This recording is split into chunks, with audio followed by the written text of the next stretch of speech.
पाहतोय की नितीन गडकरी सुद्धा पोहोचलेले आहेत। अर्थात ते शरद पवारांना सुद्धा आधी भेटतील, केंद्रीय मंत्री आहेत आणि पवार कुटुंबासोबत राज्यातल्या अनेक राजकीय नेत्यांचे हे कौटुंबिक पातळीवरचे जिव्हाळ्याचे संबंध राहिलेले आहेत आणि ते राजकारणापलीकडचे संबंध आहेत।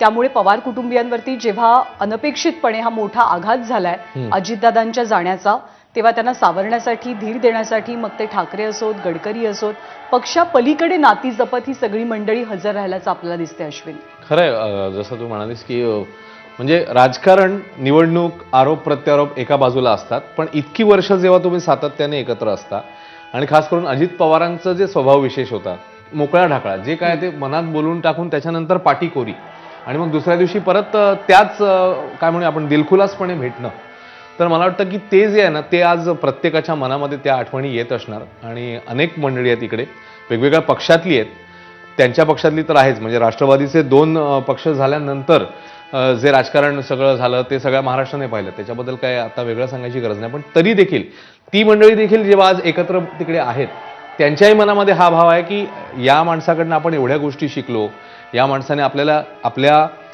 पूर्ण करिअरमध्ये, आपल्या राजकीय कारकिर्दीमध्ये ज्या पद्धतीने हात दिला, ज्या पद्धतीने काही गोष्टी बारकावे सांगितले, अनेक आमदारांच्या, अनेक मंत्र्यांच्या प्रतिक्रिया आपण कालपासून बघतोय ना, की म्हणजे केवळ जनसामान्यच नाही, आपण एक प्रतिक्रिया करण्याच्या पद्धतीतून खूप शिकायला मिळत होतं आणि एक महाराष्ट्राची जाण असलेला नेता आज आपल्यातनं निघून गेला।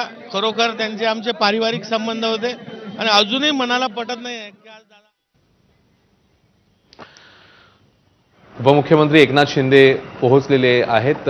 थोड्याच वेळामध्ये मुख्यमंत्री देखील आपल्याला दिसतात या दृश्यांमध्ये। मुख्यमंत्री, उपमुख्यमंत्री दोघंही पोहोचलेले आहेत आणि थोड्याच वेळामध्ये विद्याप्रतिष्ठानच्या मैदानामध्ये हे दोघे पोहोचतील। निलेश बुधावले याबद्दलचे अधिक अपडेट देतील। निलेश, मुख्यमंत्री, उपमुख्यमंत्री आता पोहोचले आहेत बारामतीत। अश्विन, आता पोलिसांची एक तुकडी देखील या ठिकाणी आलेली आहे। शासकीय इतमामामध्ये अंत्यसंस्कार पार पडणार आहेत। तत्पूर्वी ही पोलिसांची तयारी सुरू आहे। दुसरीकडे पार्थिव देखील काही क्षणांमध्येच आता या ठिकाणी पोहोचेल।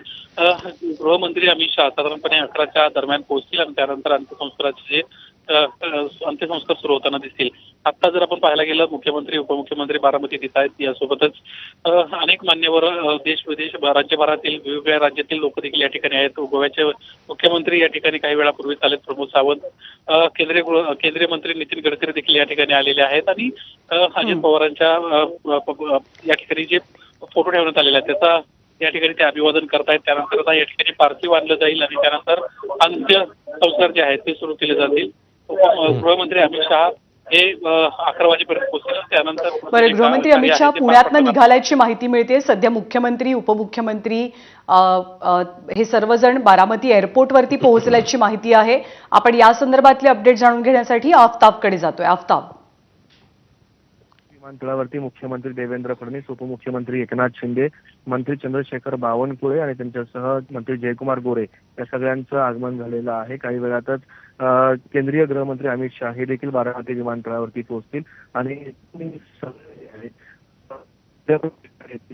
उपमुख्यमंत्री अजित पवार यांच्या पार्थिवावरती अंत्यसंस्कार होणार आहेत, त्या ठिकाणी जातील। सगळी सीआयएसएफची व्यवस्था असेल, केंद्रीय व्यवस्था सुरक्षा यंत्रणा असेल, त्यांचा ताफा जो आहे तो या ठिकाणी पाचारण करण्यात आलेला आहे। मुख्यमंत्री देवेंद्र फडणवीस हे बारामती विमानतळावर पोहोचले आणि काहीच वेळात अमित शहा या ठिकाणी पोहोचतील आणि सर्व मुख्यमंत्री, उपमुख्यमंत्री आणि मंत्र्यांच्या उपस्थितीमध्ये अमित शहा जे आहेत ते अंत्यविधीसाठी काही वेळामध्ये बारामती विमानतळावरून निघतील।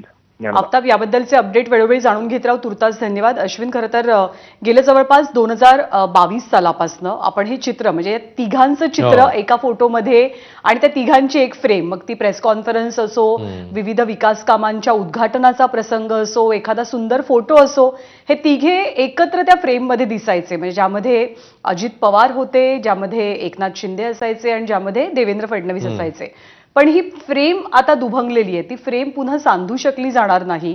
या फ्रेममध्ये तिघे जण एकत्र कधीच दिसू शकणार नाही अशी भावना सुद्धा कालपासून अनेक जण व्यक्त करतात। कारण मधल्या काळामध्ये म्हणजे 2022 पासून या विधानसभेच्या निवडणुका होईपर्यंत देवेंद्र फडणवीस आणि अजित पवार दोघांनी उपमुख्यमंत्री म्हणून एकत्र काम केलं। एकनाथ शिंदे तेव्हा मुख्यमंत्री होते। 2024ला जेव्हा विधानसभेच्या निवडणुका झाल्या देवेंद्र फडणवीस मुख्यमंत्री बनले, अजित पवार एकनाथ शिंदे उपमुख्यमंत्री झाले, पण या तिघांची काम करण्याची पद्धत, या तिघांचं कॉर्डिनेशन, या तिघांच्या कामाचा वेग, तिघांच्या कामाचा झपाटा याची सातत्यानं चर्चा झाली. पण या तिघांचा एक साथीदार आज मात्र त्यांना कायमचा सोडून गेला आणि त्याची सल, त्याची बोच, त्याची वेदना ही अर्थातच देवेंद्र फडणवीस असो, एकनाथ शिंदे असो, त्यांच्या देहबोलीतनं, त्यांच्या प्रत्येक वाक्यातनं, त्यांच्या संवादातनं कालपासून आपल्याला जाणवते. खरं आहे. आणि कालपासून म्हणजे आपण काही त्यांचे जुन्या भाषणातले काही त्यांचे किस्से म्हणूया आपण, किंवा काही त्यांचं मनोगत आहे, त्याच्यामध्ये देखील अजित पवारने आता तू जो उल्लेख केला तसंच सांगितलं होतं की आमची रिक्षा जी आहे ती सुसाट चाललेली आहे. म्हणजे देवेंद्र फडणवीस ड्रायव्हिंग सीटवर आहेत, माझ्या बाजूला मागे आम्ही बसलोय, माझ्या बाजूला आहेत एकनाथ शिंदे आणि मी इकडे, आणि आमची तिघांची रिक्षा ही सुसाट सुटलेली आहे, असं त्यांनी त्या आशयाचं, म्हणजे जे तिघांचं बॉन्डिंग आपण म्हणतोय, किंवा तिघं जण मिळून ज्या पद्धतीने राज्याचा कारभार करत होते, तर ते त्यांनी देखील काही कार्यक्रमांमध्ये किंवा आपल्या मनोगतामध्ये हे बोलून दाखवलं होतं. कारण इतकी वर्ष जेव्हा तुम्ही सातत्याने एकत्र राहता आणि खास करून आता सत्तेमध्ये एकत्र होते, एकमेकांसोबत कॅबिनेट बैठका असतील, किंवा जसा तू उल्लेख केलास विकास कामांचं भूमिपूजन असेल, उद्घाटन असेल, अनेक, किंवा कदाचित काही अशा बैठका असतील की ज्याच्यामध्ये मोठा निर्णय घ्यायचा आहे, तर प्रत्येक वेळी हे तिघं एकत्र असायचे. आणि तोच एक संदर्भ त्याच्यामध्ये या वेगळ्या अंगाने जरा आला होता. आणि आज नक्कीच जसं तू